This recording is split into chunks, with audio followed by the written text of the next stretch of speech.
പുതിയ ഒരു സെക്ഷനിലാണ്, ടോപ്പിക്കാണത്. Life style diseases എന്നാണ് എൻ്റെ പേര്. Modern life style and hypo kinetic disease. എന്താണ് ഈ മോഡേൺ ലൈഫ് സ്റ്റൈലിന്റെ പ്രത്യേകത? അതുകൊണ്ട് ഉണ്ടാവുന്ന കുറച്ച് രോഗങ്ങളാണ് ഹൈപ്പോ കൈനറ്റിക്.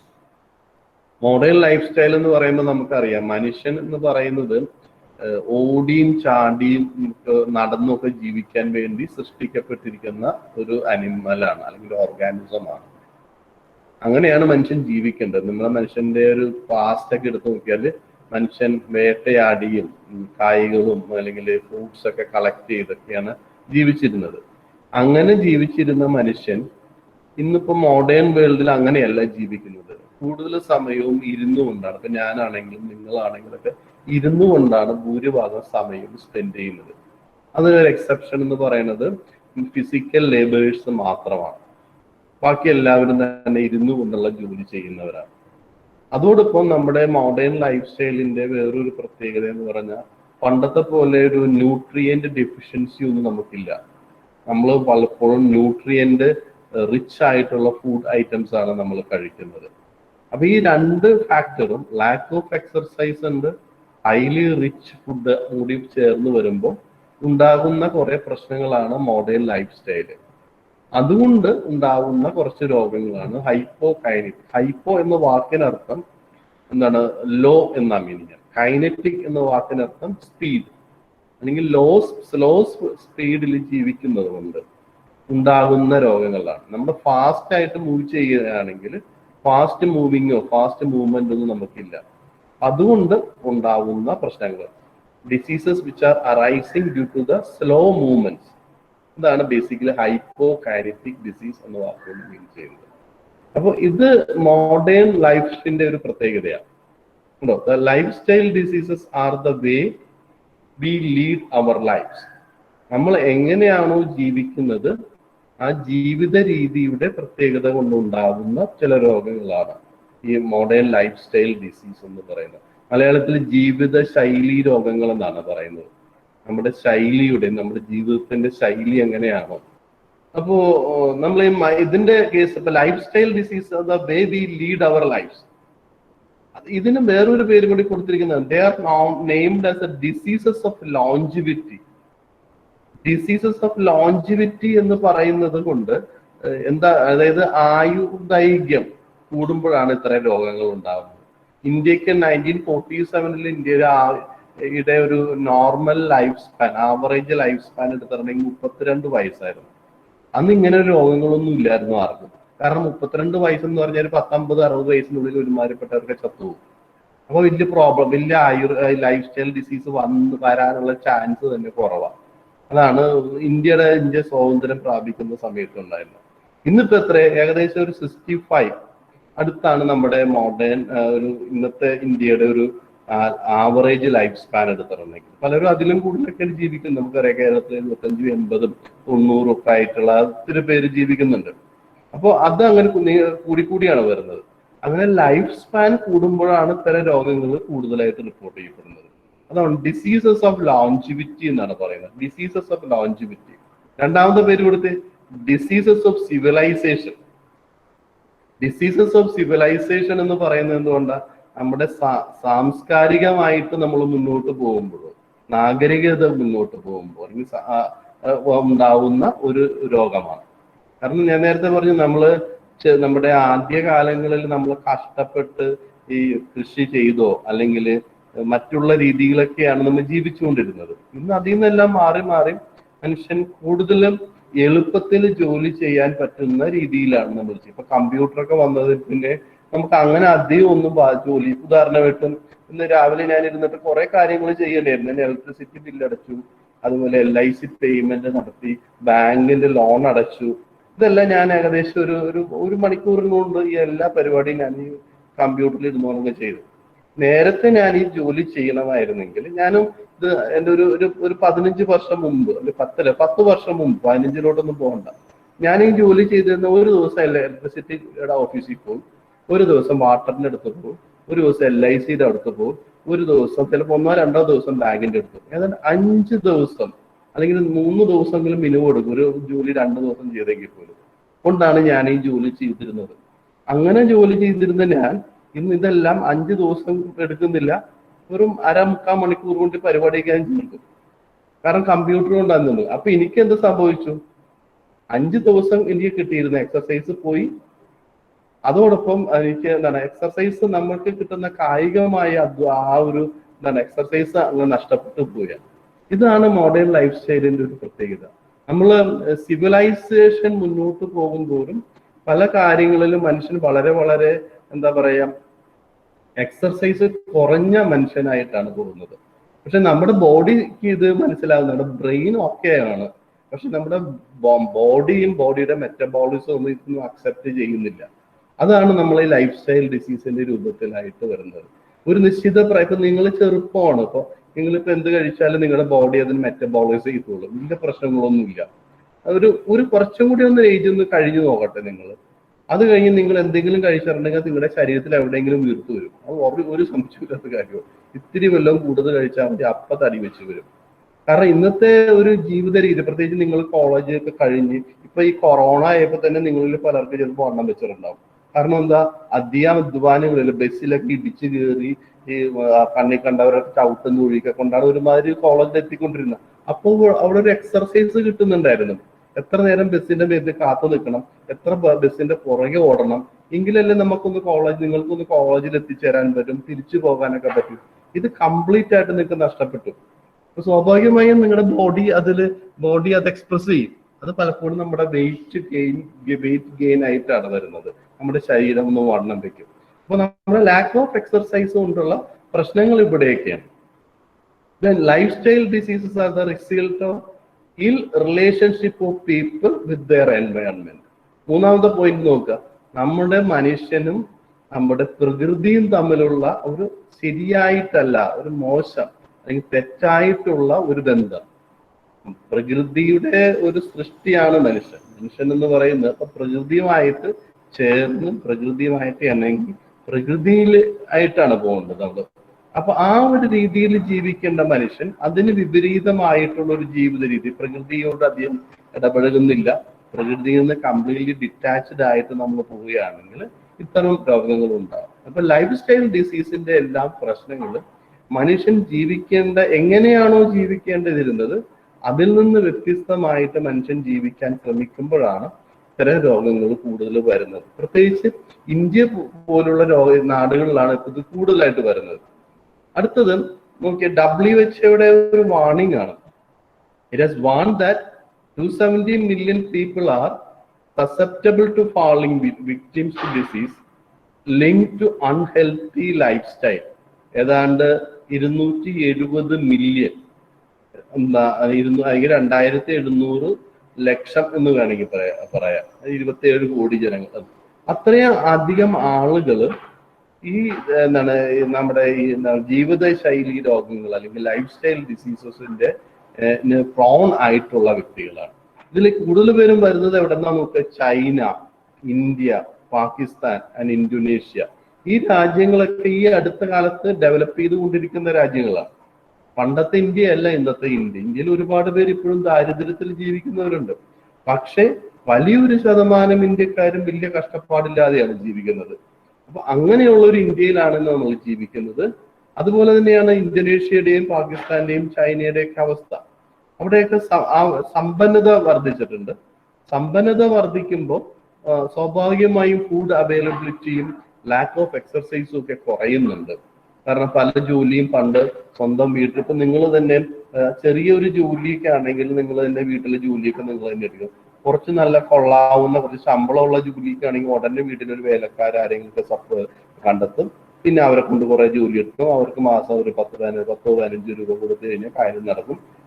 നമ്മൾ കൂടുതൽ സമയം ഇരുന്ന് വിശ്രമിക്കും. നമ്മൾ വിശ്രമിക്കുമ്പോൾ അവസാനം നമ്മൾ തന്നെയാണ് പണി വാങ്ങുന്നത് പലർക്കും അറിയുന്നില്ല. അത് നമ്മുടെ ഈ ഒരു ഡെവലപ്പിംഗ് കൺട്രീസായ ഇന്ത്യയുടെയും പാകിസ്ഥാന്റെയും ചൈനയുടെയും ഇന്തോനേഷ്യയുടെയും ഫിലിപ്പൈൻസിന്റെയും ഒക്കെ പ്രശ്നങ്ങളാണ്. നമ്മൾ ചെയ്യേണ്ട അധ്വാനം, വീട്ടിൽ ചെയ്യേണ്ട ജോലി നമ്മൾ മറ്റൊരാളെ ഏൽപ്പിച്ചു കഴിഞ്ഞാൽ ഒരു സംശയമില്ല നാളെ നമുക്ക് അതിന്റെ പണി കിട്ടിയിരിക്കും എന്നുള്ളത്. അപ്പൊ അങ്ങനെയുള്ള ചില പ്രത്യേകതകളെല്ലാം ഈ ലൈഫ് സ്റ്റൈൽ ഡിസീസിന്റെ ഉണ്ട്.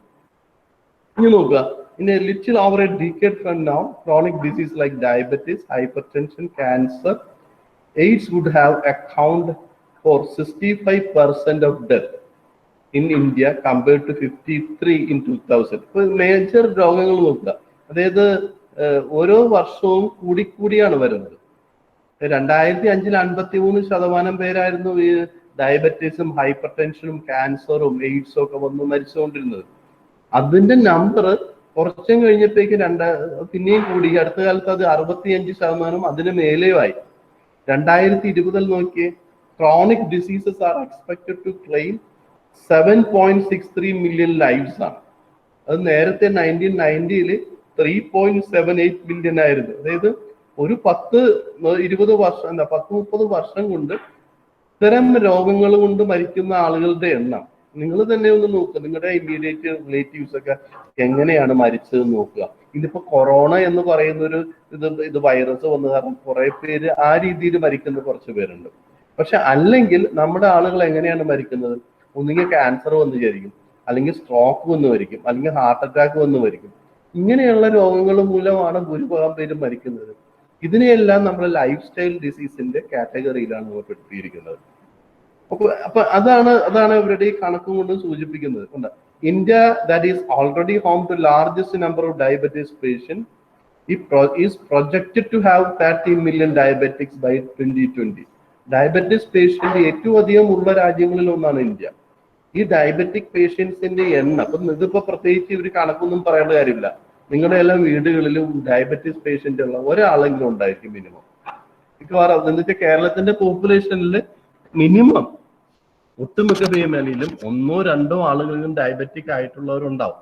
അപ്പൊ ഡയബറ്റിക് എത്രയോ കോമൺ ആണ് എന്ന് അതിൽ നിന്ന് തന്നെ നിങ്ങൾക്ക് മനസ്സിലാക്കാൻ സാധിക്കും. വളരെ വളരെ കോമൺ ആണ്. Okay, a recent study had estimated that 11% of India's urban population and 3% of rural population. Urban പോപ്പുലേഷന്റെ ഒരു പ്രത്യേകത എന്ന് പറയുന്നത് അർബൻ പോപ്പുലേഷനിൽ എന്താണ് ഈ എക്സർസൈസ് കിട്ടാനുള്ള ചാൻസ് കുറവാണ്. അതേസമയം ഗ്രാമങ്ങളിൽ ജീവിക്കുന്ന റൂറൽ പോപ്പുലേഷനെ സംബന്ധിച്ച് വലിയൊരു ശതമാനവും ചെയ്യുന്നത് എന്താണ് കൃഷിയെല്ലാം ചെയ്തിട്ടാണ് ജീവിക്കുന്നത്. അപ്പൊ അങ്ങനെയെല്ലാം ജീവിക്കുന്നത് കൊണ്ട് അവർക്ക് കുറെ കൂടി അധ്വാനമുണ്ട്, കുറെ കൂടി ഒരു ഫിസിക്കൽ വർക്കുള്ളതാണ്. അതേസമയം നഗരത്തിൽ ജീവിക്കുന്ന ആളുകളുടെ ജീവിത രീതി എന്ന് പറഞ്ഞാൽ ഫിസിക്കൽ വർക്ക് കുറവാണ്, മെന്റൽ വർക്കാണ് കൂടുതൽ.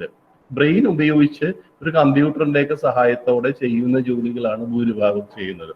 അപ്പൊ അങ്ങനെയുള്ള ജോലികളൊക്കെ ചെയ്യുന്നത് കൊണ്ടാണ് നമുക്ക് ഈ ഡയബറ്റീസിന്റെ പോലെയുള്ള രോഗങ്ങളുടെ ഇത് വർദ്ധിച്ചു വരുന്നത്. ഇനി നമുക്ക് സാധാരണ എന്തൊക്കെയാണ് കോമൺ ലൈഫ് സ്റ്റൈൽ ഡിസീസസ് എന്ന് നോക്കാം. നമുക്ക് ഏകദേശം 8-10 കോമൺ ലൈഫ് സ്റ്റൈൽ ഡിസീസസിനെ കുറിച്ച് പഠിക്കണം. ആ രോഗങ്ങൾ ഒന്ന് Alzheimer's disease, arteriosclerosis, asthma, cancer, cirrhosis, chronic obstructive pulmonary diseases, diabetes, Crohn's disease, osteoporosis, depression, stroke, chronic renal failure. ഇങ്ങനെയുള്ള കുറേയധികം രോഗങ്ങളാണ് നമ്മുടെ ഈ ലൈഫ് സ്റ്റൈൽ ഡിസീസ് എന്ന് പറയുന്ന കാറ്റഗറിയിൽ ഉൾപ്പെടുത്തിയിരിക്കുന്നത്. ഇതിൽ ഓരോ ഡിസീസിനെ കുറിച്ചും വളരെ എന്താണ് ഈ രോഗങ്ങൾ എന്ന് ജസ്റ്റ് ഒന്ന് മെൻഷൻ ചെയ്യാൻ മാത്രമേ ഇവിടെ ചെയ്യുന്നുള്ളൂ. ഒന്നിന്റെയും ഡീറ്റെയിൽസിലോട്ടൊന്നും പോകുന്ന നമുക്ക് ആവശ്യമുള്ളത് മാത്രമേ നമ്മൾ അറിഞ്ഞാൽ മതി. അതിൽ ഫസ്റ്റ് വരുന്നത് അതിനു മുമ്പ് ഈ ലൈഫ് സ്റ്റൈൽ ഡിസീസ് എന്ന് പറഞ്ഞ ഈ രോഗങ്ങളെ കുറിച്ച് മനസ്സിലാക്കുന്നതിന് മുമ്പ് we have to understand what are the basic main reasons for lifestyle disease. ഒന്നാമതായിട്ട് എഴുതിയിരിക്കുന്നത് sedentary life style. Sedentary life style sedentary എന്ന വാക്കിനർത്ഥം ഇരുന്നു കൊണ്ട് ചെയ്യുന്ന ജീവിത രീതി. ഇപ്പൊ ഞാൻ ചെയ്യുന്ന എങ്ങനെ ഇരുന്നാണ് പഠിപ്പിക്കുന്നത്. നേരത്തെ ഞാൻ നിന്നായിരുന്നു പഠിപ്പിച്ചിരുന്നത്. ഇപ്പൊ ഈ ഓൺലൈൻ ക്ലാസ് വന്നപ്പോഴേക്കും നിന്ന് പഠിപ്പിക്കാൻ ഞങ്ങളെല്ലാം ഇരുന്നാണ് പഠിപ്പിക്കാൻ തുടങ്ങിയത്. അപ്പൊ അതുകൊണ്ട് ഞങ്ങൾക്ക് ബാക്കിന് പ്രോബ്ലംസ് ഉണ്ട്, എക്സർസൈസ് കുറയുന്നുണ്ട്. മറ്റത് കുറെ നേരം ക്ലാസ്സിൽ അങ്ങോട്ടും ഇങ്ങോട്ടൊക്കെ നടന്നു കഴിയുമ്പോൾ ഒരു ഫിസിക്കൽ എക്സർസൈസ് ആണ്. ഇത്ര പോലെ നടുവിന് ഒരു ബുദ്ധിമുട്ടൊന്നും തോന്നാറില്ല. ഇപ്പോ 2 അവറൊക്കെ കണ്ടിന്യൂസ് ആയിട്ട് ഓൺലൈൻ ക്ലാസ് എടുത്താൽ വളരെയധികം ബുദ്ധിമുട്ടാണ്. അതുപോലെ തന്നെയാണ് വലിയൊരു ശതമാനം ആളുകളുടെയും മിക്കവാറും എല്ലാ IT രംഗത്ത് നോക്കുക, മെഡിക്കൽ ഫീൽഡ് നിങ്ങൾ എടുത്ത് ഡോക്ടർമാർ എങ്ങനെ ഇരുന്നല്ലേ ചെയ്യുന്നത്. വലിയൊരു ശതമാനം ബാങ്ക് എംപ്ലോയീസ്, ഓഫീസ് ജോലിക്കാർ, ഇവരെല്ലാം ചെയ്യുന്നത് ഇരുന്ന് ജോലി ചെയ്യുന്ന ആൾക്കാരാണ്. അപ്പൊ ഒരു സെഡന്ററി ലൈഫ് സ്റ്റൈലാണ് ഈ മോഡേൺ ലൈഫിന്റെ ഒരു പ്രത്യേകത. So reduction in physical activity. ഞാൻ നേരത്തെ പറഞ്ഞു പല കാര്യങ്ങളും നമ്മൾ എന്താണ് പറയാ, ഇപ്പൊ നേരത്തെ ഞാനൊരു ബില്ലടക്കുന്ന കാര്യമൊക്കെ ഞാൻ പറഞ്ഞു. അന്നൊക്കെ വളരെയധികം ഓരോ തവണയും ഇങ്ങനെ പോകുമ്പോൾ നമ്മൾ ചെറിയ ചെറിയ ഫിസിക്കൽ ആക്ടിവിറ്റി ഉണ്ട്. കുറെ നേരം നടക്കുന്നു, കുറെ നേരം വെയിൽ കൊള്ളുന്നു, കുറെ നേരം ചിലപ്പോൾ അവിടെ ക്യൂ നിൽക്കുന്നു. ഇതെല്ലാം നമ്മുടെ ഫിസിക്കൽ ആക്ടിവിറ്റിയുടെ പാർട്ടായിട്ട് വന്നുകൊണ്ടിരുന്നതാണ്. ഇതെല്ലാം ഇന്ന് അങ്ങ് കുറഞ്ഞു. അത് കുറഞ്ഞ് നമ്മൾ വലിയൊരു ശതമാനം വീട്ടിലിരിക്കുന്നു. ഇപ്പൊ നമുക്ക് കൊറോണ വന്നിട്ടും നമുക്ക് വേണമെങ്കിൽ ഒരുമാതിരിപ്പെട്ട ഒട്ടുമിക്ക കാര്യങ്ങൾ നമുക്ക് ചെയ്യാൻ സാധിക്കും. കാരണം ഒരു കമ്പ്യൂട്ടറിന് ഒരു നെറ്റ് കണക്ഷനും ഉണ്ടെങ്കിൽ ഒരു വലിയ വലിയ തടസ്സമൊന്നുമില്ലാതെ പല കാര്യങ്ങളും നമുക്ക് നിർവഹിക്കാൻ സാധിക്കുന്നുണ്ട്. പിന്നെ വീട്ടിൽ വരെ പണ്ടൊക്കെ ഷോപ്പിങ്ങിന് പോയി പോകണം വരുന്നത്, അതും വീട്ടിലിരുന്ന് നമുക്ക് ചെയ്യാൻ സാധിക്കും. അപ്പൊ വലിയൊരു അളവ് വരെ നമ്മൾ വീട്ടിലേക്ക് ഒതുങ്ങി ജീവിക്കുന്ന, അധികം പുറത്തു പോകാനുള്ള സാഹചര്യം ഇല്ലാത്ത ഒരു ജീവിത രീതിയാണ് ഇന്ന് വന്നുകൊണ്ടിരിക്കുന്നത്. അപ്പൊ ഈ ഒരു കൊറോണയുടെ കാലഘട്ടത്തിൽ ഓൺലൈൻ എന്ന് പറയുന്ന ഓൺലൈൻ എഡ്യൂക്കേഷൻ വരുന്നു, ഓൺലൈൻ എന്താണ് പറയാ, ഓൺലൈൻ മെഡിക്കൽ കൺസൾട്ടേഷൻ വന്നിട്ടുണ്ട്. ഈ ഓൺലൈൻ ബാങ്കിങ് വളരെയധികം ഉപയോഗിച്ചു. ഇന്നിപ്പോ ഒരു കടയിൽ ചെന്നാൽ തന്നെ നമ്മൾ കാശ് കൊടുക്കുന്നില്ല, അതിന് പകരം നമ്മൾ ഗൂഗിൾ പേയോ കാർഡോ മറ്റു രീതികളിലാണ് നമ്മൾ പേ ചെയ്യുന്നത്. ഇതൊന്നും നമ്മുടെ സമൂഹത്തിൽ നിന്ന് മാറാൻ പോകുന്നില്ല. കൊറോണ വന്നു പോകും. കൊറോണ ഒരു വർഷം എടുക്കാം, ചിലപ്പോൾ 2 വർഷം എടുക്കാം, നമുക്കറിയില്ല എത്രയുള്ളത്. കൊറോണ കുറെ കഴിയുമ്പോൾ അങ്ങ് പോകും. പക്ഷെ നമ്മൾ ഇന്ന് തുടങ്ങി വെച്ചിരിക്കുന്ന ഈ ഒരു കൾച്ചർ, ഈ ഓൺലൈൻ കൾച്ചർ അങ്ങനെ തന്നെ തോന്നും. ഈ ഓൺലൈൻ കൾച്ചറിന്റെ വലിയ ഒരു എന്താ പറയുക ഒരു ദുരന്തം എന്ന് പറയുന്നത് it increase our sedentary life style വളരെ കൂടും. ഇരുന്ന് ജോലി ചെയ്യുന്നതാണ്, ഇരുന്ന് കൊണ്ട് ജോലി ചെയ്യുന്ന ഒരു രീതിയാണ്. കണ്ടോ, these diseases are widespread as countries become industrialized and people live longer.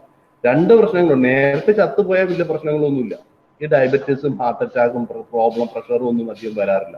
പക്ഷെ കുറെ നാൾ ജീവിക്കുമ്പോൾ ഇത്തരം രോഗങ്ങൾ വരും. ഇത്തരം രോഗമായിട്ട് നമുക്ക് ജീവിക്കേണ്ടി വരും. ഞാൻ ആദ്യം പറഞ്ഞു 32 വയസ്സിൽ മരിച്ചുകൊണ്ടിരുന്ന മനുഷ്യൻ ഇന്ന് 65 അതിന് മേലെയാണ് മരിക്കുന്നത്. ആ more we live, longer we live, more diseases, more lifestyle diseases we have to endure. ഇതാണ് നമ്മുടെ ഇന്നത്തെ മോഡേൺ ലൈഫിന്റെ ഒരു പ്രത്യേകത. രണ്ടാമത് നോക്കിയേ, അതും പറഞ്ഞു കഴിഞ്ഞ കാര്യങ്ങൾ എന്താ, change in our diet from high nutritional food towards junk food. 2 പ്രത്യേകതകളുണ്ട്.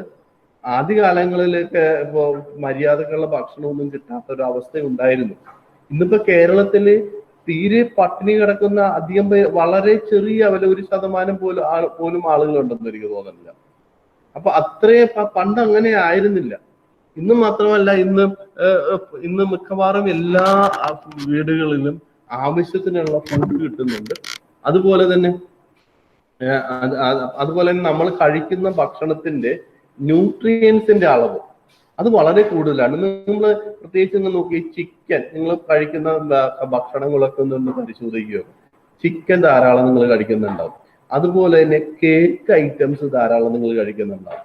ചോക്ലേറ്റിന്റെ ഐറ്റംസ് നിങ്ങൾ ധാരാളം കഴിക്കുന്നുണ്ടാവും. അല്ലെങ്കിൽ പുറത്ത് പോയി കഴിയുമ്പോൾ നിങ്ങൾ കഴിക്കുന്ന ഈ പാക്കറ്റിലൊക്കെ കിട്ടുന്ന ചിപ്സ് അല്ലെങ്കിൽ ആ രീതിയിലുള്ള പല സ്നാക്സ് ഐറ്റംസ്, ഇതെല്ലാം തന്നെ വളരെയധികം എന്താണ് കലോറി നൽകുന്ന അല്ലെങ്കിൽ ന്യൂട്രിയന്റ് റിച്ച് ആയിട്ടുള്ള ഫുഡ് ഐറ്റംസ് ആണ്. ഇത് കഴിക്കുമ്പോൾ നമ്മുടെ ശരീരത്തിൽ ഫാറ്റിന്റെ അളവ് കൂടും. അത് സ്വാഭാവികമായിട്ട് നമ്മുടെ ശരീരം വണ്ണം വെച്ച് വരാനായിട്ട് കാരണമാവും. അതേക്കുറിച്ചൊക്കെ ഞാൻ പറയാം. Then substance abuse, especially tobacco smoking and alcohol drinking, ഇത് രണ്ടും വർദ്ധിച്ചു വരികയാണ്. പണ്ട് കാലത്ത് സിനിമാ രംഗത്തൊന്നും ഈ ആൽക്കഹോളിസം അല്ലെങ്കിൽ അതൊന്നും ഉണ്ടായിരുന്നില്ല. ഇന്ന് നോക്കി ആ രംഗത്ത് വരെ വളരെയധികം കോമൺ ആയിട്ടാണ് വരുന്നത്. അതുപോലെ ആൽക്കഹോളിസവും കുറച്ച് കാശായി കഴിഞ്ഞാൽ പലരുടെയും രീതി ഇങ്ങനെയാണ്. ടുബാക്കോ സ്മോക്കിംഗ് എന്ന് പറയുന്നത് ഞങ്ങളുടെയൊക്കെ ജനറേഷനിൽ വളരെ കുറവായിരുന്നു. പക്ഷെ നിങ്ങളുടെ ഈ ജനറേഷനൊക്കെ ആയിക്കഴിഞ്ഞപ്പോഴേക്കും ഈ ടുബാക്കോ സ്മോക്കിംഗ് വളരെ വളരെ കൂടി ആയിട്ടാണ് വരുന്നത്. ഇതെല്ലാം ലൈഫ് സ്റ്റൈൽ ഡിസീസിന്റെ ഭാഗത്തു നിന്ന് കുറെ പ്രശ്നങ്ങളുണ്ട്. ആ പ്രശ്നങ്ങളെ കുറെ കൂടി സങ്കീർണമാക്കുന്ന, കോംപ്ലിക്കേറ്റ് ചെയ്യുന്ന ഫാക്ടേഴ്സ് ആണ് ആൽക്കഹോൾ അബ്യൂസും ഡ്രഗ് അബ്യൂസും ടുബാക്കോ സ്മോക്കിങ്ങും എല്ലാം തന്നെ. അതാണ് ഇവിടുത്തെ ഒരു മോഡേൺ ലൈഫ് സ്റ്റൈലിന്റെ ചില പ്രത്യേകതകൾ. ഇനി നമുക്ക് ലൈഫ് സ്റ്റൈൽ ഡിസീസ് ഏതൊക്കെയാണെന്ന് നമുക്കൊന്ന് നോക്കാം. കുറച്ച് ലൈഫ് സ്റ്റൈൽ ഡിസീസിനെ കുറിച്ച് മാത്രമാണ് നമ്മളിവിടെ ഡിസ്കസ് ചെയ്യുന്നത്. കുറച്ച് എന്തൊക്കെയാണ് ലൈഫ് സ്റ്റൈൽ ഡിസീസിന്റെ റീസൺ, അത് പലപ്പോഴും ചോദിക്കാറുണ്ട്. What are the major reasons for life style diseases എന്ന് ചോദിക്കാറുണ്ട്. ദെൻ നമുക്ക് കുറച്ച് ഡിസീസസ് ഇന്ന് പരിചയപ്പെടാം, ബാക്കിയുള്ളത് അടുത്ത ക്ലാസ്സിലേക്ക് പോവാം. ഒന്ന് ഇവിടെ അൽഷിമേഴ്സ് ഡിസീസ് എന്ന് പറയുന്ന ഒരു രോഗമുണ്ട്. ഈ അൽഷിമേഴ്സ് ഡിസീസ് കുറച്ചെങ്കിലും കേട്ടിട്ടുണ്ടാവും. ചിലപ്പോൾ നിങ്ങളുടെ ഫാമിലിയിൽ ആർക്കെങ്കിലും ചിലപ്പോൾ ഉണ്ടായിട്ടുണ്ടാവും അൽഷിമേഴ്സ് ഡിസീസ് എന്ന്. പലപ്പോഴും നമ്മളൊരു ഓർമ്മക്കുറവായിട്ടാണ് തുടങ്ങുന്നത്. ഇത് ഓർമ്മക്കുറവായിട്ട് തുടങ്ങുന്ന ഈ രോഗം ക്രമേണ പ്രോഗ്രസ് ചെയ്ത് കഴിഞ്ഞിട്ട് ആദ്യകാലങ്ങളിൽ ചെറിയൊരു ഷോർട്ട് ടേം മെമ്മറി എല്ലാം മറന്നുപോകും.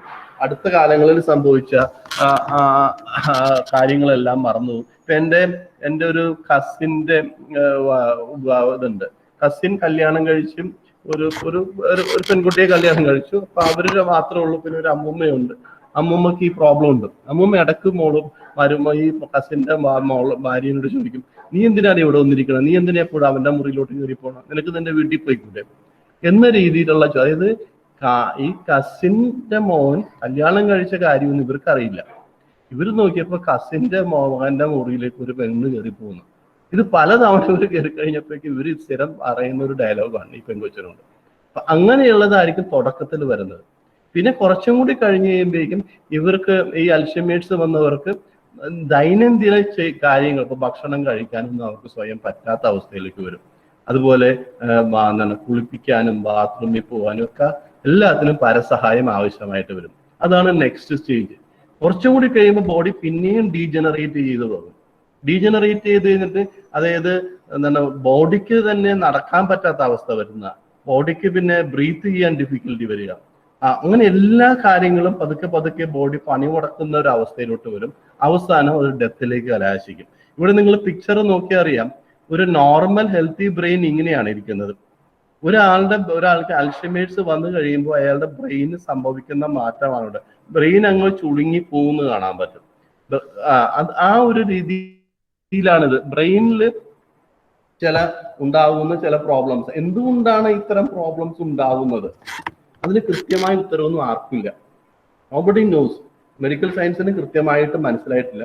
ബ്രെയിനിൽ ചില പ്രോട്ടീൻ കട്ടകൾ അല്ലെങ്കിൽ പ്രോട്ടീൻ പ്ലേറ്റ്സ്, അതിന്റെ ഫോർമേഷൻ വന്നു കഴിഞ്ഞിട്ടുണ്ടെങ്കിൽ അത് അൽഷിമേഴ്സിന്റെ ഒരു ഇൻഡിക്കേഷൻ ആയിട്ടാണ് കൺസിഡർ ചെയ്യുന്നത്. Right now there is no treatment. ഒന്നൊരു ട്രീറ്റ്മെന്റ് ഇല്ല.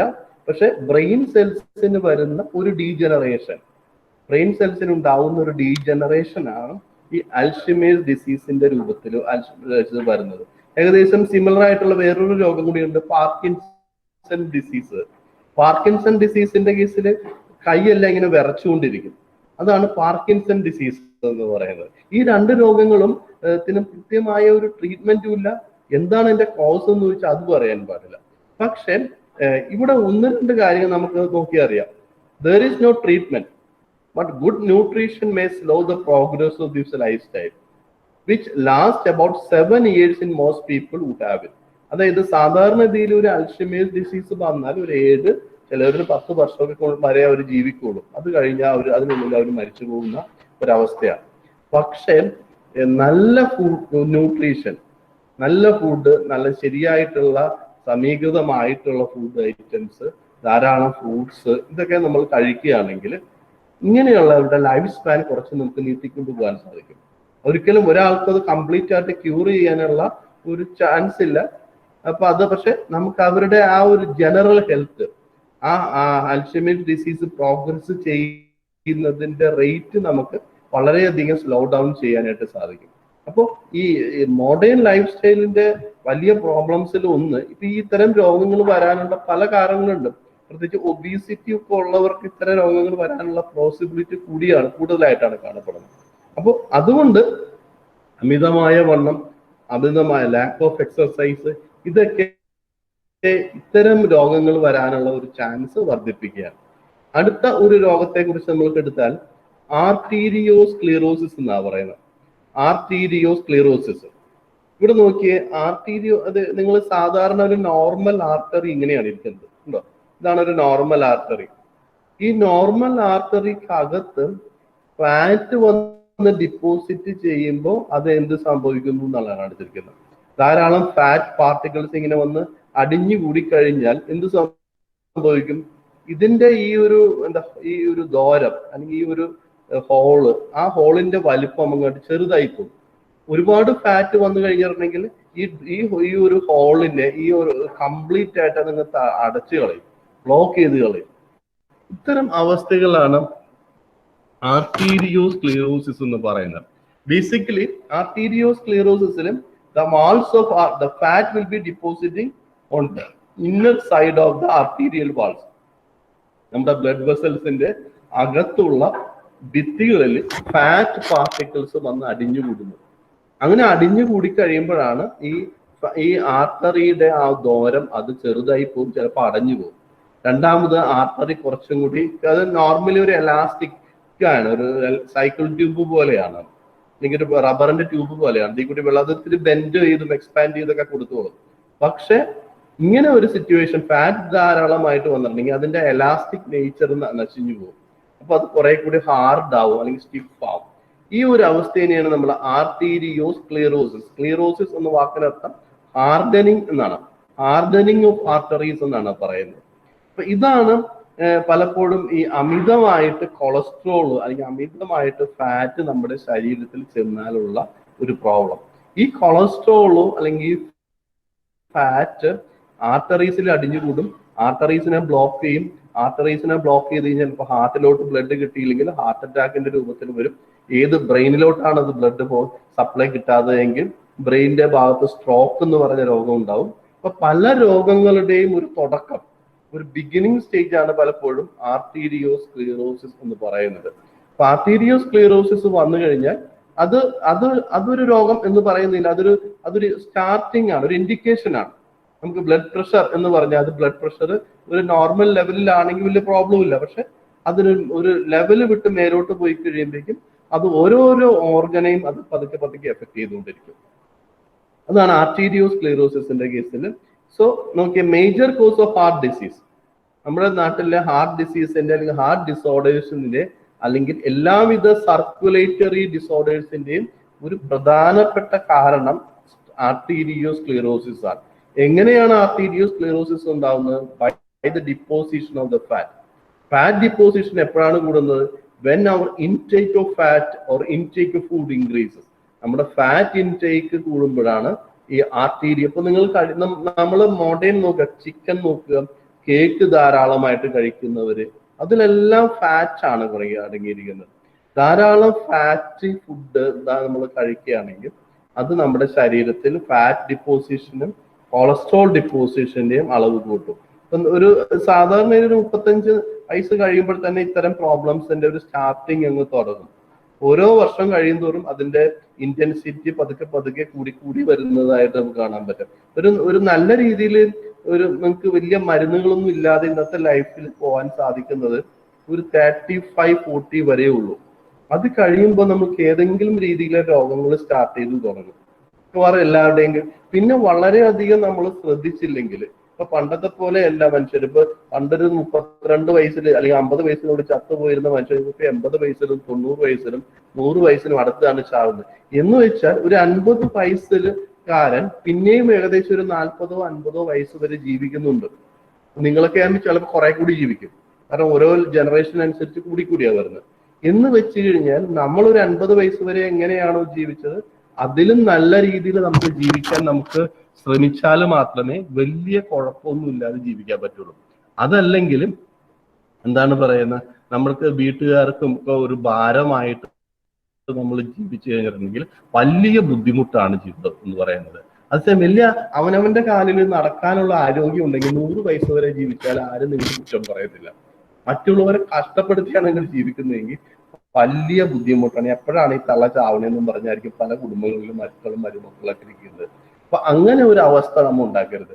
അത് ഉണ്ടാവാതിരിക്കണമെങ്കിൽ നമ്മൾ ഒരു 40 കഴിയുമ്പോൾ തന്നെ നമ്മുടെ ലൈഫിന്റെ സെക്കൻഡ് ഹാഫ്, 40 വർഷം ജീവിക്കുന്ന മനുഷ്യൻ പിന്നെയും 40 വർഷം കൂടി ജീവിക്കും. ഫസ്റ്റ് ഹാഫേ കഴിഞ്ഞുള്ളൂ. ഫസ്റ്റ് ഹാഫ് മാത്രമേ നമുക്ക് വളരെ എനർജറ്റിക് ആയിട്ട് ജീവിക്കാൻ പറ്റൂ. സെക്കൻഡ് ഹാഫ് എന്ന് പറയുന്ന ഒരു സംഭവം കൂടിയുണ്ട്. ആ ഹാഫും നല്ല രീതിയിൽ സന്തോഷകരമായിട്ട് ക്ലേശരഹിതമായിട്ട് ആരോഗ്യ പ്രശ്നങ്ങളില്ലാതെ മുന്നോട്ട് പോകണമെങ്കിൽ വളരെയധികം കരുതലോടെ ജീവിച്ചാലും മാത്രമേ പറ്റുള്ളൂ. അപ്പൊ അത് നമ്മളൊരു 40 ഒരു 35-40 ആകുമ്പോൾ തന്നെ അതിനുള്ള പ്രിപ്പറേഷൻസ് സ്റ്റാർട്ട് ചെയ്തോളണം. അപ്പൊ അതുകൊണ്ടാണ് അങ്ങനെ ചെയ്തു കഴിഞ്ഞാൽ വലിയ പ്രശ്നങ്ങളില്ലാതെ നമുക്ക് മുന്നോട്ട്.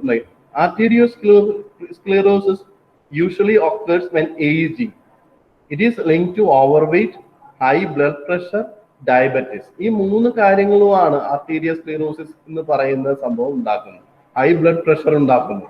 ഹൈ ബ്ലഡ് പ്രഷർ ഉണ്ടെങ്കിൽ അത് സ്ട്രോക്ക് ഉണ്ടാക്കാനുള്ള ചാൻസ് ഉണ്ട്. അതുപോലെ ഹാർട്ട് അറ്റാക്ക് ഉണ്ടാക്കാനുള്ള ചാൻസ് ഉണ്ട്. ഇതെല്ലാം ഒരു വളരെയധികം കൺട്രോൾഡ് ആയിട്ടും നമ്മൾ മെയിൻറ്റെയിൻ ചെയ്താൽ മാത്രമേ നമുക്ക് മുന്നോട്ട് പോകാൻ സാധിക്കത്തുള്ളൂ. ഒരു ഡിസീസും കൂടി നമുക്ക് എടുത്തുകൊണ്ട് നമുക്ക് ഇന്നത്തെ അവസാനിപ്പിക്കാം. Next is the cancer. Cancer എന്താണ്? ഇന്നിപ്പോ ഒരു മേജർ കോസ് ഓഫ് ഡെത്ത്. മനുഷ്യന് ഒന്നെങ്കിലും ഇപ്പൊ നോക്കി, ഞാൻ നേരത്തെ പറഞ്ഞു ഹാർട്ട് അറ്റാക്ക് വന്ന് ചാവും അല്ലെങ്കിൽ ക്യാൻസർ വന്ന് ചാവും. ഇതാണ് ഇപ്പോഴത്തെ ഒരു നോർമൽ ഡെത്തിന്റെ ഒരു പ്രത്യേകത. എന്തുകൊണ്ട് ഇങ്ങനെ ക്യാൻസറുകളെല്ലാം ഉണ്ടാകുന്നു? നിങ്ങൾ ചിലപ്പോഴെങ്കിലും ചിന്തിച്ചു നോക്കിയിട്ടുണ്ടാവും. പണ്ട് ക്യാൻസർ ഇല്ലേ? പണ്ട് ക്യാൻസർ ഉണ്ടായിരുന്നു. പക്ഷെ ക്യാൻസർ വന്ന് ചാകുന്നതിന് മുമ്പ് നമ്മൾ ചത്തുപോകും മറ്റുള്ള രോഗങ്ങൾ വന്ന്. ഇന്നിപ്പോ മറ്റുള്ള രോഗങ്ങൾ വന്ന് നമ്മൾ ചാകുന്നില്ല, അതുകൊണ്ട് ക്യാൻസർ വന്ന് ചാകുന്നു. അത്രയേ ഉള്ളൂ വ്യത്യാസം. പണ്ടും ക്യാൻസർ വരുന്നുണ്ടായിരുന്നു, പക്ഷെ പണ്ട് മനുഷ്യൻ അധികം ജീവിക്കുന്നില്ല. ഇന്ന് കുറെ നാൾ ജീവിക്കുന്നതുകൊണ്ട് ക്യാൻസർ ഒക്കെ ഡെവലപ്പ് ചെയ്യാനുള്ള ഓപ്പർച്യൂണിറ്റി കിട്ടുന്നു. അത്രയേ ഉള്ളൂ. ഇപ്പൊ പണ്ടും ക്യാൻസർ മനുഷ്യൻ എന്നാണോ എവല്യൂഷന്റെ ആദ്യകാലങ്ങളിൽ തൊട്ട് തന്നെ ക്യാൻസർ ഉണ്ട്. ബേസിക്കലി ക്യാൻസർ എന്ന് പറയുന്നത് ഒരു സെല്ലിന്റെ ഓവർ മൾട്ടിപ്ലിക്കേഷൻ ആണ്.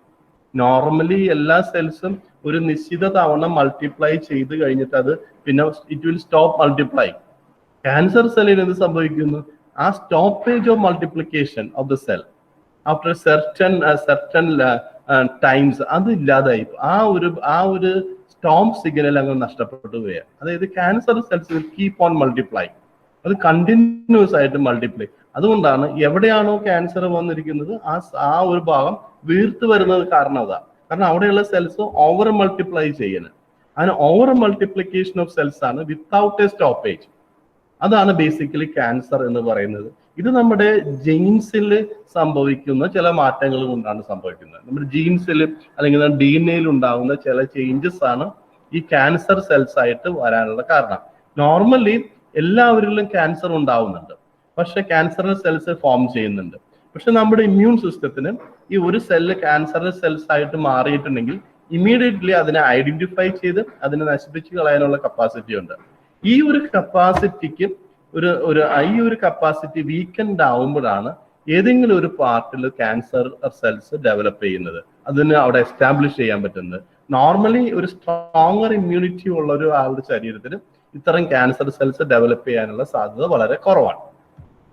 ഇനി ഇപ്പോ എന്താണ്, cancer is characterised by uncontrolled abnormal growth of cells. നോക്കിയേ, ഏതാണ്ട് 150ഓളം ഡിഫറെന്റ് ടൈപ്സ് ഓഫ് ക്യാൻസറുകൾ ഉണ്ട്.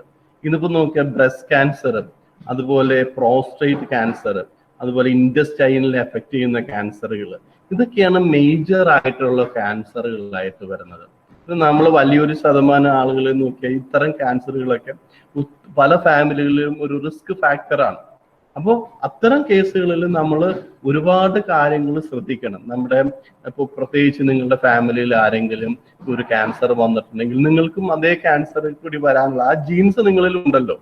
അപ്പൊ ആ ക്യാൻസർ നിങ്ങൾക്കും വരാനുള്ള ചാൻസ് ഉണ്ട്. അപ്പൊ അത് മനസ്സിലാക്കി നമ്മൾ പ്രിക്യൂഷണറി മെഷേഴ്സ് എടുക്കുക. പ്രിക്യൂഷണറി മെഷേഴ്സ് എന്ന് പറഞ്ഞാൽ നമ്മൾ നമ്മുടെ ഫുഡ് ഇൻടേക്ക് ഒക്കെ ഒന്ന് കുറയ്ക്കുക. അതുപോലെ നമ്മൾ നല്ല കണ്ണി കണ്ട ഫാറ്റ് അധികം അടങ്ങുന്ന ഭക്ഷണങ്ങൾ ഒഴിവാക്കുക. ധാരാളം എക്സർസൈസ് ചെയ്യുക. ദിവസവും എക്സർസൈസിന് വേണ്ടി ഒരു നിശ്ചിത സമയം മാറ്റിവെക്കുക.